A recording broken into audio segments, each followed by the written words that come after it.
In the black stillness between stars, where silence reigned eternal and even photons dared not linger, the EHS Solace Dawn glided peacefully through the void. Its white hull gleamed beneath the soft pulse of distant pulsars, marked only by the Blue Cross insignia of the Terran Medical Corps. It bore no weapons, no armor, no threat, only healing hands and quiet hope.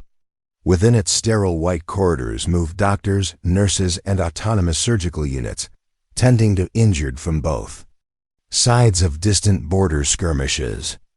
It carried no banners of conquest, no flags of war, just life, and the promise to preserve it. It had been a beacon in space for the better part of 2 decades, immune to conflict by the oldest of interstellar traditions. Medical ships were sacred, none dared touch them. Until now, the attack came without warning. A high-energy pulse seared through its dorsal systems, disabling its shields and life support. Plasma rounds followed, tearing through bulkheads, igniting oxygen tanks, rupturing surgical bays mid-operation. Screams echoed across the emergency channels. Panic spread like a virus. In the observation wing, a teacher and her small class of alien war orphans huddled beneath emergency shields, their wide eyes full of confusion more than fear. They had come here to be healed, to be protected, to be humanized. From the bridge, Commander Lynn Ortega shouted into the comms, broadcasting a final, desperate signal. "This is the Solace Dawn. We are under unprovoked attack. We are non-combatants. Repeat, we are a medical vessel under Terran protection." We, static. Then silence. The Tharkul fleet hung in space like a predator savoring its meal.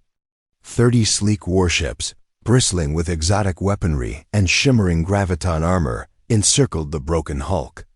The largest among them, the Vengeance of Stars, rotated its broadside batteries and fired one last contemptuous blast. The ship fractured in half, bleeding fire and shrapnel. And somewhere, 312 light-years away, Earth received the last ping. The message was corrupted, fragmented, but it was enough. A hospital ship, destroyed, no provocation.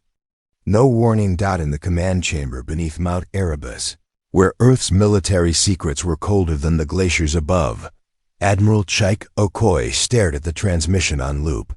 His face was carved from stone, eyes empty of expression. Around him, the silence was broken only by the soft hum of classified quantum relays syncing across colonies. He stood slowly, letting the weight of what he'd just seen settle into his bones. For 2 decades, Earth had played the diplomat. Humanity had stayed its hand. They had taken the moral high ground, accepted insults, absorbed small losses in the name of peace, but not this. Not this. The Council was notified. The Grand Armada was mobilized. Black files were opened, operations labeled with ancient Terran names like Nemesis, Retribution, and Midnight Rain. Dormant AIs were awakened from their restricted cores. Warnings were not issued. No ultimatums were sent. Earth did not threaten. It moved. And across the stars, in dark corners of the galaxy where Terran veterans gathered and watched with haunted eyes, old warriors set down their drinks. They stared upward, past the curve of whatever world they called home. Their time had come again. Not because they were eager for war, but because someone had made the fatal mistake of testing what peace was protecting.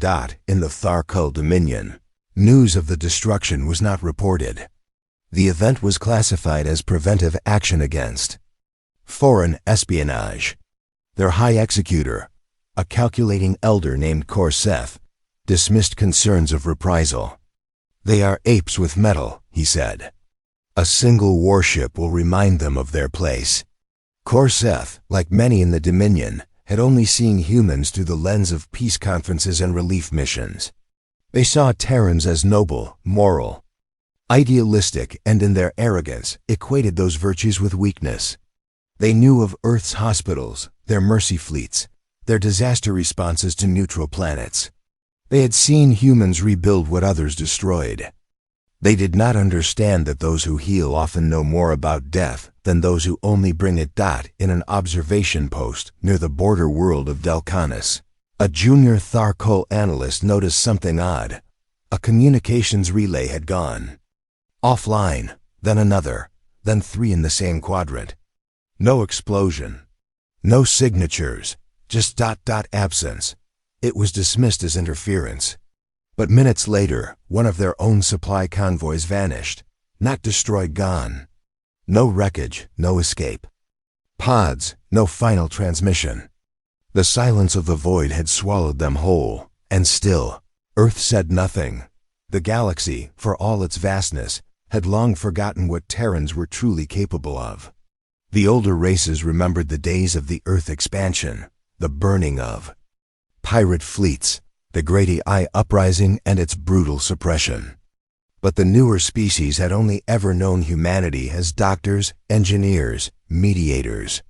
They didn't know about Saul's Black Armada, or why it was feared in whisper and legend, or why the phrase Terran vengeance once made battle-hardened. Aliens break ranks. In the darkness between stars, strange readings began to emerge, ships moving in perfect silence, invisible to conventional sensors. Planets loyal to the Tharkol began experiencing power outages. Entire defense grids shut down without warning. Orbital weapons deactivated. Sentries turned inward. None knew why. Until, in the orbital yard of Helix Prime, a single Terran message appeared on every screen. You struck our healers. Now see who you've unchained. The fleet was still unseen. No battles had yet occurred. But the fear had already begun to spread, seeping into the bones of a people who had mistaken quiet for weakness, kindness for impotence. And somewhere, above a blue and green world, 137 Terran warships emerged from eclipse behind the moon. Silent, sleek, ready. They carried no banners. They carried judgment. Asterisk. In the weeks that followed the destruction of the Soulless Dawn, the Tharkol Dominion reveled in a sense of triumph. Their propaganda networks called it a preemptive strike against a covert Terran surveillance vessel. The Hollas ran fabricated images of concealed weapons bays aboard the medical ship, alleging Earth had violated peace accords. Most Tharkol civilians didn't care about the details. They saw the strike as a display of power, a bold move that reinforced their place atop the galactic food chain. After all, no retaliation had come. No Terran ships had moved. No declarations of war. No sanctions, not even a strongly worded diplomatic note. To the Tharkol, the silence was confirmation. The humans were afraid. Korseth, High Executor of the Dominion, met with his war council in the floating citadel above Zaelthur, a gas giant ringed in defense stations. He sat surrounded by generals and data strategists, pleased with the state of affairs. Their conquests in the outer colonies were accelerating. With the humans seemingly unwilling to respond, smaller powers began folding to Tharkol dominance. Worlds that once relied on Terran aid looked elsewhere. Trade routes realigned. The balance was shifting, but something wasn't right. Minor anomalies began stacking in their reports. Their mining operation on Jix-4 had stopped transmitting. Not destroyed, just silent. An exploration fleet went dark in the Shatterband expanse. Patrols on the edge of Terran neutral space reported strange sensor echoes, brief contacts that vanished before being identified. The Tharkol dismissed these as natural hazards or minor rebel sabotage. They had always thought of humans as slow to anger, methodical, predictable. But in the dark, something moved. Commander Vac of the Tharkol Scout Corps led a 6-ship patrol along the contested zone near Cygnus Sector 9. He was bored. The area had been quiet since the hospital ship's destruction, and the humans hadn't so much as protested in public forums. His crew joked about Earth's diplomats still drafting a letter of complaint while their warships rusted in dock. But as his fleet passed a dead relay satellite, a faint anomaly pinned on his scanner.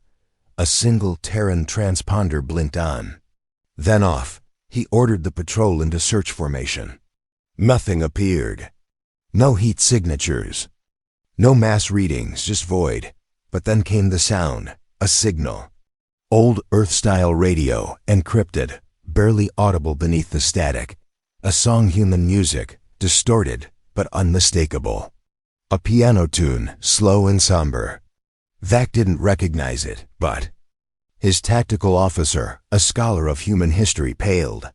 "That's Clair de Lune," he whispered. "It played during one of Earth's world wars, just before a massive counteroffensive."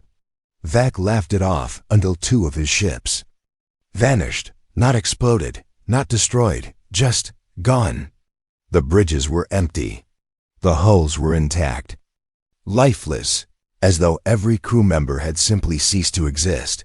He called for extraction. Command denied the request. Instead, he was told to investigate further. Reassert Tharkal dominance. His fleet did not return. Across the Dominion, whispers began to spread. Smugglers stopped traveling near Terran-adjacent space. Independent colonies that once petitioned to join the Tharkal Confederacy fell silent. Diplomatic liaisons withdrew from Terran embassies, unnerved by a quiet, unreadable calm in their hosts. Because humans were waiting, Earth said nothing, not because it was uncertain, but because it was preparing. Admiral Okoye stood before the command table in Solnet Command, the holographic map of the galaxy spinning slowly in front of him. Lines traced from Earth to every allied system, every medical station, every humanitarian outpost. A blue halo had once wrapped around them all, a promise of protection, of healing. Now it pulsed red.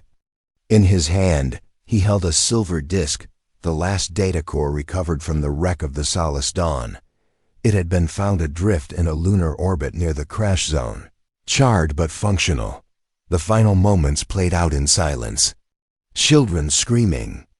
Doctors trying to shield patients with their own bodies. A nurse, badly burned, whispering the Hippocratic Oath as fire consumed her. Okoye closed the recording. Then he issued a single command. Stage 3. Activate the fleet. At first, the movement was subtle. Ghost ships appeared at the edges of distant systems, black-hulled cruisers with no registry. Ancient orbital facilities reactivated after centuries dormant. Sleeper agents embedded in Tharkal outposts vanished from their posts, leaving only encrypted messages behind. It begins. On the agricultural moon of Senvarus, an entire Tharkal garrison went offline. When reinforcements arrived, they found a single message carved into the central command wall. You spilled blood in a place of healing. Now you will learn what rage truly looks like. In the High Executor's Court, doubts finally began to fester. Korseth's advisors warned of escalation. One proposed sending reparations, another, a limited ceasefire. But Korseth sneered. They are animals clothed in morality. Once we remove their robes, they will kneel. He authorized a full expansion into the Helian Corridor Earth-aligned neutral space. That was the final error. Because they didn't just advance into disputed territory. They marched into a trap. Every jump point they used had been mapped. Every star lane monitored. Every hyperspace route calculated centuries ago. The Terrans had waited for this. For an enemy foolish enough to walk into their maw. And behind Earth's silence, teeth were sharpening. The HFV Vindicator, a dreadnought. Mothballed since the last interstellar war, decloaked over Helion's primary moon. Alongside it emerged an entire Terran fleet armored like ancient sea beasts. Engines glowing cold blue, rail cannons longer than city blocks. The Vindicator broadcast one message before opening fire. This is justice, not mercy. Within moments, the Tharkal strike fleet was torn apart. From there, everything accelerated. Terran cyber viruses silent, precise slipped into Tharkal networks. Defense grids shut down. Automated mines turned on their owners. Entire stations descended into chaos. And through it all, no Terran forces took prisoners. Not because they were cruel, because the Tharkal had shown none to the Solace Dawn. The galaxy began to take notice. Alliances shifted in silence. Fleets stood down. Old empires remembered why Earth had been left alone for so long. Because now, the humans were no longer speaking. They were answering. In orbit around the dead world of Celis IV. The Tharkal fleet lay still, or what remained of it, floating. Amid twisted hulls and shattered crew pods, Admiral Sezik Varn watched as recovery drones picked through the wreckage. His forward strike group had been meant to take the Helion corridor in one decisive sweep: 12 war cruisers, 30 escort ships, and a command dreadnought. Now 3 remained. Their engines barely held together. The crews were silent, haunted. Varn had been told by the High Executor that humans were fragile, predictable, obsessed with rules, ethics, codes. Not warriors, bureaucrats in armor. But the moment his fleet translated out of hyperspace and into the corridor, everything changed. They were ambushed, not by numbers, but by precision. No grand show of force. No full frontal engagement. Instead, the Terrans disabled comms, jammed sensors, and surgically removed their leadership ships in the opening seconds. Gravity bombs of a type never seen before folded 2 of his destroyers into singularities. Another ship simply vanished, 1 second present, the next cut from reality like an image from a screen.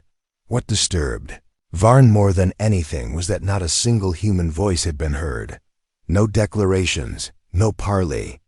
Just brutal, surgical obliteration. Now, he floated above a graveyard, trying to convince himself this was a skirmish gone wrong, a miscalculation. But his gut said otherwise. This wasn't a misstep. It was a message, and the real war had just begun.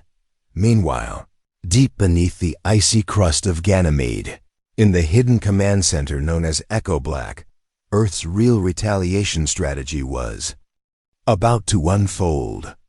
Admiral Okoye stood before a vast star map projected across the cavernous command chamber. Around him were Earth's finest minds, military strategists, AI tacticians, deep history analysts. Their expressions were grim, focused. "The time for warning shots is over," Okoye said, voice low, commanding. "They violated the oldest rule of war. They targeted the helpless, the sick, the wounded. They turned mercy into blood. Now we show them what war really means." With a gesture, he brought up the Terran Black Fleet, a force long hidden from the galactic stage, not on registry, not in records. Built across secret forges buried in asteroid belts and abandoned moons, protected by AIs that could mimic dead systems and decay. No empire had dared invade Earth for centuries, not just because of her visible strength, but because no one truly knew what she was hiding. Until now. The Shadow Fleet wasn't large by galactic standards, but it wasn't meant to be. It was made for vengeance, not occupation. Each ship had a name etched in honor of the fallen: Mercy's Price, Oathbreaker's End, Solace Reborn. Each captain chosen from those who had once served aboard hospital ships or lost someone to the Solace Dawn attack. And at the center of it all was the nemesis Arc-Earth's oldest dreadnought, an experimental AI-bound warship decommissioned 2 centuries ago after it was deemed too unpredictable. But now they had reawakened it. When the Ark's AI finally came online, it said nothing for almost a full minute. Then it whispered, "I remember the smell of fire and vacuum. Let me teach them fear." On the Dominion side, confusion spread like rot. Civilian colonies began reporting strange malfunctions. Farm equipment reprogramming itself to broadcast funeral hymns. Potable water turning bitter with harmless but symbolic chemical shifts. It wasn't sabotage meant to kill. It was psychological. Warfare. An entire freighter convoy vanished between Fenner's Drift and Ulshan. When search parties arrived, they found the ships in perfect alignment, floating in space. Every crew member was asleep, alive but dreaming the same nightmare. Fire, screams, a white hospital corridor drenched in blood. Their minds had been touched, not damaged, not destroyed, but branded. The Dominion's high command attempted to suppress the reports, but the people began whispering about Earth's ghost fleet, the screaming mercy, the legend of the black ships that don't talk, don't answer hails, and never take prisoners. That's when the first real twist came. Earth sent a message, not to the Tharkol, but to the galaxy. It was broadcast through every major relay, encoded in every language ever used in the Galactic Accord, even the ancient ones. It was not a demand, not a plea. It was a memorial. The screen showed the Solace Dawn, not in ruin, but in its prime. Its white hull gleamed against the stars, its crew laughing, helping wounded civilians, playing with children during peace deployments. A doctor read names, every crew member lost, every patient vaporized. The feed lasted 17 minutes. Then came the end. We were not warriors that day. We were healers, and they killed us. You know who did this. And now you will learn what silence means when it comes from Earth. You will learn what you have awoken. No threats, no ultimatums. Just cold memory. Galactic networks erupted. Many neutral races began pulling away from the Dominion. Some secretly offered Earth support. Others opened archives and passed along forbidden technologies, ancient weapons the galaxy once swore to forget. Earth accepted them all, because the real twist wasn't just humanity's wrath, that it was humanity's memory. Centuries ago, humans had fought wars so devastating, they had rewritten their DNA just to survive. They'd fought monsters, some biological, some ideological. They didn't climb to the stars with diplomacy alone. They'd earned their peace through fire. And now, that fire was rising again. Back on Zaelthur, panic took root among Tharkol leadership. Generals turned on each other, blaming failed intelligence, flawed assessments, underestimations. Korseth, once confident, began isolating himself, sending frantic messages to unknown parties, alliances, mercenaries, anyone who would listen. One of his top advisors, Zeltharn, finally confronted him. You told us they would not fight. They wouldn't, Korseth hissed, trembling. Not over a single ship, not even a hospital ship. No one would dare awaken their pain. But they did, and now it wakes. Korseth turned to the window, watching the stars. We thought they had forgotten. We believed their compassion was weakness. Zell was silent. Then he said, what if it was never weakness? What if it was the lock on a cage? They both stood there, neither wanting to say the rest aloud. That the cage had been opened, that the creature inside, it was coming, and it remembered everything. Aboard the Nemesis Ark, the stars shifted subtly as the great dreadnought executed a maneuver known in Terran command logs only as the Reaper's Path. It wasn't a tactic listed in any naval codex or academy. No Dominion fleet had ever seen it because no human fleet had ever needed to use it. Until now, the dreadnought cut across the outer edge of Dominion territory like a phantom, traveling in erratic bursts that skipped past traditional sensor detection. The ship's eye, Arcadia, orchestrated its dance with chilling precision, using black hole eddies and solar flare radiation as cloaks. It was not merely traveling, it was hunting.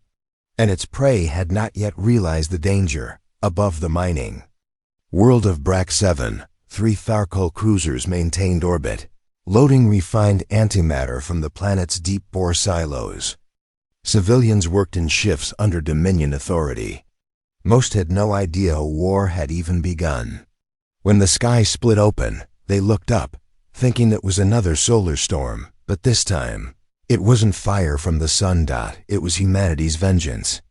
Descending, the Nemesis Ark decloaked above them, its hull thrumming with ancient energies long thought unstable. It did not fire. It simply transmitted one word across every Dominion frequency, civilian and military alike: balance. The cruisers scrambled to raise shields, deploy drones, fire warning shots. They didn't get the chance. A beam of compressed gravity, something once banned by Earth's own war councils, pierced the void. It didn't explode the lead cruiser. It imploded it, crushing it into a speck no larger than a coin before dispersing the resulting energy harmlessly into space. The second ship attempted evasive maneuvers, but the Ark dropped a kinetic lance directly into its engine core from low orbit, using sheer precision and old-school orbital mechanics. No AI guidance, just gravity and math. The third cruiser was left untouched. Deliberately. Because fear, as Earth's military doctrine had long learned, was often more potent than annihilation. The remaining Dominion ship broadcast a surrender code, only to be met with silence. Then, a low signal, barely a whisper, in the data stream. You attacked the helpless. This is your mirror. It was not vengeance anymore. It was justice. Cold, calculated, and unrelenting. Back on the Dominion's capital moon, a growing unease churned in every council chamber. Leaders whispered about old Terran war stories. Urban legends, long discredited, were now re-examined with a kind of trembling reverence. Ancient alliances began to strain. Requests for aid were ignored or lost in transit. And then the pattern became clear. Every planet, every outpost targeted by the Terran fleet had one thing in common. They'd supplied material support, even indirectly, to the assault on the Solace Dawn hospital ship. It didn't matter how minor their involvement. It didn't matter how far they were from the battlefield. Earth was everywhere now, and it did not forget. The Tharkul scrambled to counter. A new commander, High Strategist Vorish, was appointed, a cold thinker, not swayed by bravado. He immediately enacted countermeasures. Sensor arrays were modified to detect Terran warp flickers.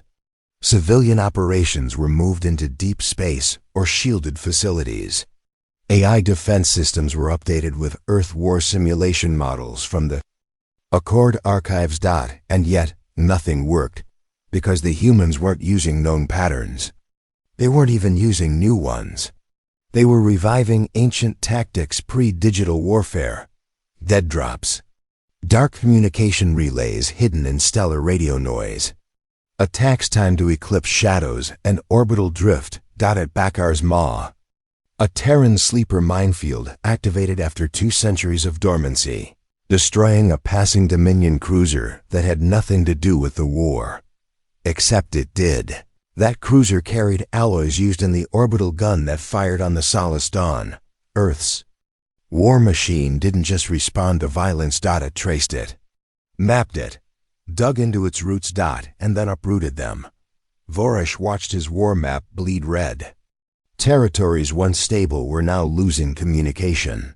Fleets were spread thin, chasing ghosts. Morale plummeted. Crews began asking for reassignment or faking system malfunctions just to avoid deployment near Terran-controlled space. Rumors spread. Like wildfire, the humans had allied with something old. Something not bound by the Accord or physics as they understood it. After all, what else could explain how a Terran recon ship bypassed their quantum firewall, a defense developed over 800 Dominion years and believed uncrackable? But they hadn't bypassed it. They'd rewritten it. Mid-broadcast. As if it had always been theirs. Inside a secured Dominion black site known as Helix Prime, a captured Terran pilot Lieutenant Nia Vaughn sat calmly in a dark cell. She had been tortured, interrogated, and drugged. Dominion science had scraped through her mind, and yet she smiled. Why? Her captor snarled. Why do you grin when death waits for you? Because, she said, you think we're responding to this war. She leaned forward, eyes fierce. But this isn't about this war. It's about all of them. Then her eyes flickered. Not in fear. In defiance, a hidden chip beneath her skin activated. A beacon pulsed once before going dark. 5 minutes later, the Helix Prime facility ceased to exist. No explosion. No energy spike, just absence. As though the planet had blinked and part of itself never returned. Back on Earth, in the Soul Council chamber, the leaders of humanity did not celebrate. They did not cheer. This was not a war they had wanted, but it was a war they had prepared for, because if history had taught them anything, it was that peace is a garden only the willing can tend. And now the garden was on fire. They had offered healing, mercy, sanctuary, and it had been spat upon. So now they offered something else. And the galaxy had no word for it yet, but soon it would, and it would never forget it again. The Dominion War Councils were no longer speaking in strategies, but in fears. For all their centuries of conquest, they had never seen a war like this. No front lines, no formal declarations, no opportunity for surrender. Only ghosts in the dark and stars that whispered Earth's fury. Entire sectors had gone silent, not with the bang of orbital bombardment, but the eerie quiet of something erased. Whole flotillas, 30 ships strong, simply vanished. And now, they knew why. The first whisper came from the edge of the Andal Nebula. A science station, long thought abandoned, activated a 1,000-year-old distress beacon encoded in a forgotten Terran dialect. Its signal broadcast a phrase that hadn't been heard since humanity's darkest age: Project Revenant initialized. At first, the Dominion disregarded it as a relic, a meaningless human leftover, until the ships began to rise. They came not from Earth, but from the black between. From ancient vaults hidden in deep space, lost war zones, rogue moons, dreadnoughts. From the first expansion war, hunter-killers from the Martian skirmishes. AI-controlled vessels outlawed by human treaties. War machines that had once been buried, decommissioned, or banished because they were too dangerous even for mankind. But now, they had been called home, and they had not forgotten how to kill. One such ship, designated Nightingale Black, re-entered space above the Dominion stronghold at Vakros. It was no larger than a standard cruiser, matte black and quiet, but bristling with weaponry outlawed by every known species. Its systems ran on a quantum neural lattice grown from human stem cells. It wasn't just a ship, it was alive. A war being, ancient and patient. Dominion forces hailed it. The Nightingale didn't respond. It simply opened fire with a weapon that hadn't been seen in 3,000 years. A silence bomb. Not a missile. Not a beam. Just silence. A pulse that spread across all communication frequencies. The effect was psychological first. Officers screamed into dead cums, trying to give orders no one could hear. Then systems died. Weapons powered down. Lights dimmed. The ship still had power, but it felt powerless. And in that moment of perfect fear, the Nightingale struck. It didn't need to destroy Vakros' fleet. It just needed to show it could. It fired once. One precise, calculated shot. Through the main cruiser's shield array, weapon core, and propulsion deck in a single beam. Then, it simply vanished into the stars. By the time Dominion intelligence pieced together what Project Revenant was, 6 more such vessels had emerged from nowhere, and Earth hadn't sent them. No Terran admiral ordered them. They came of their own volition, old war AI awakened by the death of the Solace Dawn. A legacy humanity didn't even realize it had bred into the bones of its machines, loyalty that crossed centuries. The Tharkal Council was shaken. They realized then that they weren't just fighting humans, they were fighting everything humans had ever survived. But that wasn't the only twist, because in their scramble to contain Earth's wrath, the Tharkal had failed to notice a strange energy spike from the galactic fringe. A system believed to be dead space, uninhabitable, unstable, useless. That system lit up like a flare, sensors overloaded. Then came the shockwave of the signal. A burst transmission sent across every known Dominion frequency. It was in English. And it said one word: awaken. The lost colony of Daedalus Prime, thought destroyed during the Earth-Reaver conflicts, was not only alive, but thriving. It had hidden itself with a gravitational cloaking system beyond anything the Dominion had ever encountered. Its people were not the soft diplomats of the modern Terran Accord. They were the descendants of Earth's most hardened survivalists, forged in a crucible of solitude and war, and they had been preparing. A fleet rose from Daedalus orbit, older than Earth's current armada, but reforged with strange technologies. Hybrid drives, crystal neural cores, organic hull integration. They did not carry Terran flags, they carried Daedalus banners, a phoenix wreathed in flame. And they sent no parley, only coordinates. Coordinates of every Dominion fleet known to support or harbor those who struck the Solace Dawn. The Daedalus fleet moved with terrifying intent. They didn't ask for permission from Earth. They didn't request joint command. They simply joined the war, not as subordinates, but as forgotten kin who had been waiting for the signal to come home. At the Sol system, Earth's Command Council watched this new development unfold. There were no cheers, only a silent nod. From Admiral Reyes, "Let them burn," he said. "Every hand raised against the innocent will feel the consequence. We will not leash Daedalus. We'll stand beside them." The galaxy, already trembling, now reeled. They had believed Earth was one world. They were wrong. It was a legacy, a network of exiled outposts, hidden bastions, rogue ships, buried weapons, AI fragments, and colonies forged in pain. All of them had heard the call, not through official channels, but in the silence after the Solace Dawn's death. They didn't need orders, they needed justice. Now, the Dominion stood face to face not with a military force, but with a tidal wave of consequence. And even those within the Dominion began to waver.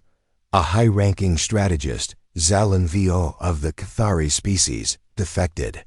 He broadcast a galaxy-wide message. "We were told Earth was broken, fractured, soft, but it is not. It is layered, and every layer cuts deeper than the last." He was executed 6 minutes later by his own kind, but his words remained. And as more fleets fell, as Dominion governors abandoned their posts, as systems began negotiating surrender to Earth ships before the battles even started, the leadership realized the terrifying truth. They hadn't triggered a conflict. They had awakened a storm. Not just of humanity's military strength, but of everything it had ever buried. And the wind was still rising.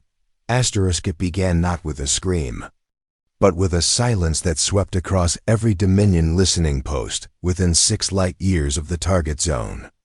A silence so absolute, so complete, that it tripped every alarm. Satellites didn't go offline. They simply stopped existing. Every scout ship posted to the Helix line flickered out of telemetry like dust swept off a table. Then came the pulse. Ripple through subspace.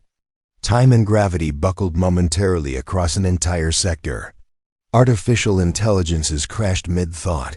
Navigation systems reset without prompt. The stars themselves seemed to hold their breath. And from the deepest, blackest pocket of that silent sector emerged the Terran Armada, not as a fleet, but as an executioner with 1,000 blades drawn. The lead ship, the TSV Wrath of Sol, was a juggernaut that hadn't moved in nearly 2 centuries. Built not for exploration or deterrence, but for final wars. It was flanked by carriers older than most civilizations, refurbished, rearmed, and now reborn with the single purpose of annihilation. Across its hull were the names of the dead, not soldiers, but civilians. Doctors, nurses, children, peacekeepers. Those aboard the Solace Dawn, they had carved the names into the armor plating. A message to the stars: "You hurt our healers. Now we bring pain." The Dominion's final fleet, 900 ships strong, awaited in the Kellan expanse. This was their last line. The high strategist of the Dominion, Varlin Seth, stood aboard the command dreadnought Scion of Empire, with a pit sinking in his stomach. Around him, officers calculated odds and vectors, but their eyes had already lost the light of belief. Because Earth wasn't advancing in a formation. It was surrounding them, like wolves circling prey. From the asteroid belt came a surge of Terran stealth destroyers, invisible until the moment they fired. They didn't aim for the shields. They didn't waste energy on flashy volleys. They disabled. They decapitated. Targeted command bridges, power cores, life support. In under 4 minutes, 30 Dominion vessels lost function without a single Terran casualty. From behind the Dominion's flank, the Daedalus fleet struck like a spear. Precision strikes, synchronized quantum jumps that should have been impossible. With current technology, they had somehow weaponized prediction, firing at where ships were going to be 5 seconds before they arrived.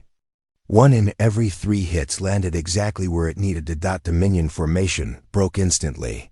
Still, they tried to regroup. Varlin Seth screened orders into failing comms, demanding countermeasures, flak dispersal, defensive rotations. But the Dominion's tactics, designed to overwhelm, not defend, collapsed under the sheer complexity of human coordination. Earth had spent centuries being underestimated. But now, all that adaptation, that necessity to innovate, to overcome, was unleashed in perfect fury. The TSV Hammerfall opened its hangars, launching sub-capital mechs. 30-meter-high bipedal weapons, piloted by Terran veterans wired directly into neural rigs. They didn't ask questions. They just dropped like thunder into the Dominion's largest carriers, breached the hulls manually, and tore the ships apart from the inside out. On the surface of Kellen Prime, Dominion ground bases readied anti-orbital defenses. They never got to fire them. The TSV St. Genevieve, an old medical vessel converted for vengeance, deployed Archangels, orbital drop specialists wearing atmospheric breach armor. They weren't soldiers. They were the remnant crews of the Solace Dawn. Survivors, nurses, medics, orderlies given a second chance in a very different kind of uniform. They weren't interested in conquest. They were there to retrieve the bodies of their fallen, and to remind the Dominion why Earth's kindness should never have been mistaken for weakness. The Dominion, flagship scion of Empire, turned to flee, but it didn't get far. The Wrath of Soul locked it in a gravity well and opened communications for the first time in days. Silence broke. On the bridge of the Dominion's mightiest vessel, the screen flickered to life, and Admiral Reyes appeared. He wore no formal dress, just an old flight suit and a face carved by too many years and too much loss. His words were simple. You attacked our hospital ship. You bombed the helpless. You killed those who had never lifted a weapon in their lives. And you thought we would debate, reason, negotiate. You were wrong. Behind him, the bridge of the Wrath was quiet, focused, professionals carrying out justice. This is not war. This is judgment. Reyes gave the signal. A beam of energy, pure and blinding, lanced from the Wrath of Soul directly into the heart of the scion of Empire. Not a blast. A surgical destruction. The Dominion flagship shattered, its core imploding silently as a ripple of gravitational distortion sucked the wreckage inward. The Dominion fleet panicked. Some tried to flee. Others simply surrendered mid-battle. Human ships didn't fire on escapees, not unless provoked. But they made sure everyone saw what happened when you target the innocent. Within hours, the Kellen expanse was quiet, burning, broken, but quiet. Earth's fleet didn't linger. They didn't plant flags or claim resources. They collected their dead. From orbit, hundreds of drop ships descended, not to occupy, but to recover. Every fragment of the Solace Dawn, every body, every data drive, every last shred of dignity that had been stolen, they took home. And for the first time in known galactic history, a human fleet was recorded withdrawing without annexing a single square meter of land. They had come for justice. They had delivered it. And now, they were leaving, but they didn't leave without a message. A single beacon was dropped into orbit, encoded in every known language. It contained a video, not of the battle, not of threats, but of the Solace Dawn, footage of its healing wards, laughter of children, medical staff singing while treating patients, footage of Dominion civilians who had been treated without question, without price. And then the last image. The names, every name of the lost. A single line of text followed. We remember, the stars were watching, and they would not forget what happens when you make war on those who bring peace. The battle had ended, but the echoes of its fury still rippled through the galaxy. Wreckage orbited dead stars like silent witnesses. Warships hung in shattered pieces, drifting like bones in the vacuum, their once proud insignias erased by fire. And Fury, the Kellan expanse, once a proud staging ground of Dominion authority, had become a graveyard. Not for humans, but for those who had misjudged them. And in the quiet that followed, the galaxy watched. Across a dozen empires and hundreds of neutral systems, the footage spread like a virus.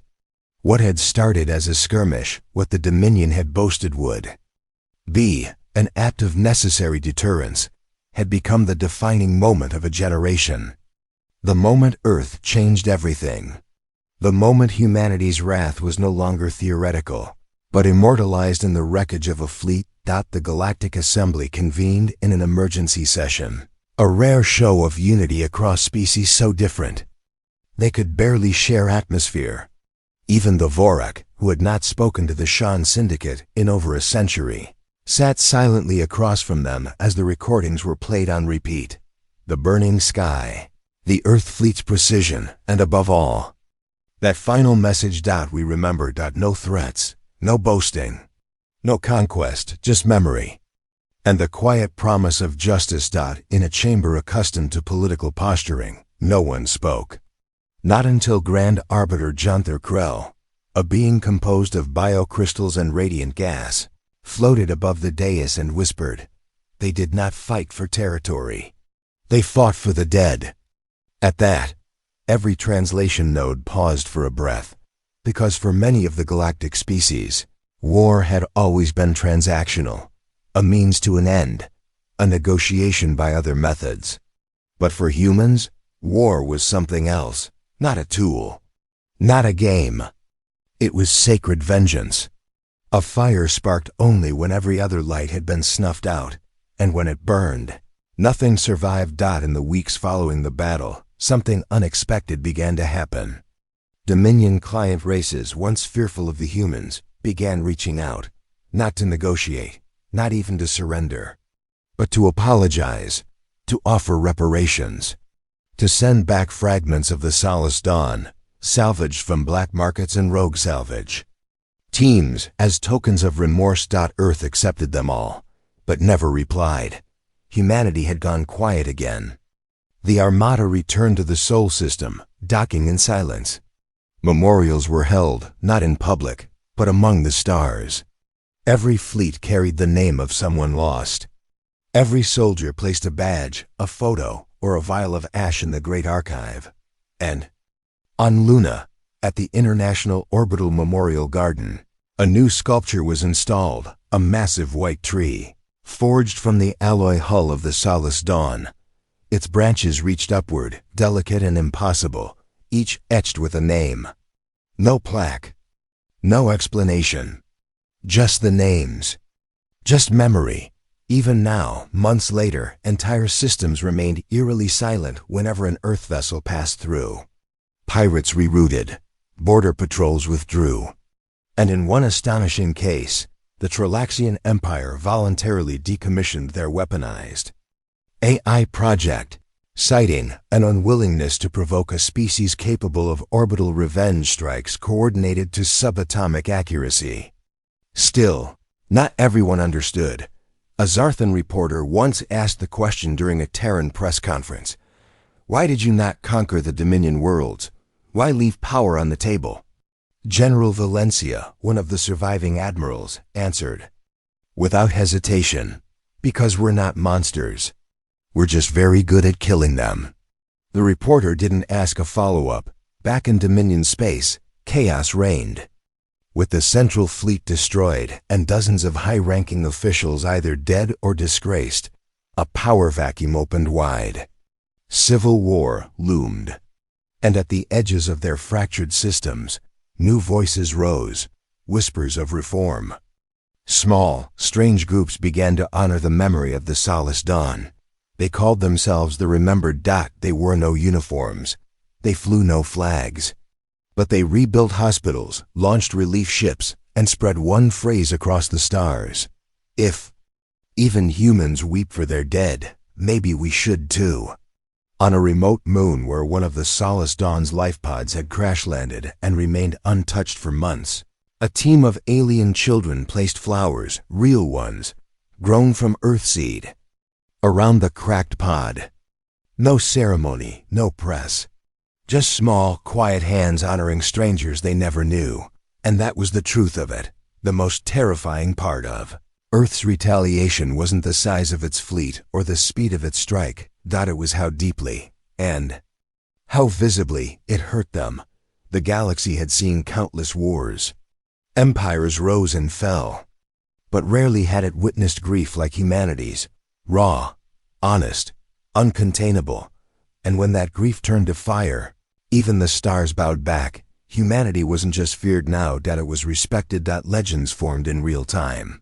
Of the Terran medics, who dropped into active combat zones just to retrieve the broken wing of a hospital insignia. Of AI co-pilots that whispered lullabies from archived Solace Dawn logs as they bombed Dominion bunkers. Of a human commander who paused a planetary siege just long enough to retrieve the necklace of a nurse from orbit. The galaxy didn't understand it, but it remembered it. And somewhere, in the shadow of a war no one would forget, a child from a neutral world watched the footage of the battle for the 100th time. They didn't cheer. They didn't cry. They just whispered to themselves. They fought for the ones who couldn't fight. And in that moment, humanity's story etched itself into legend. Not because of how many enemies they defeated, but because of why they fought. Because they never started wars, but they ended them.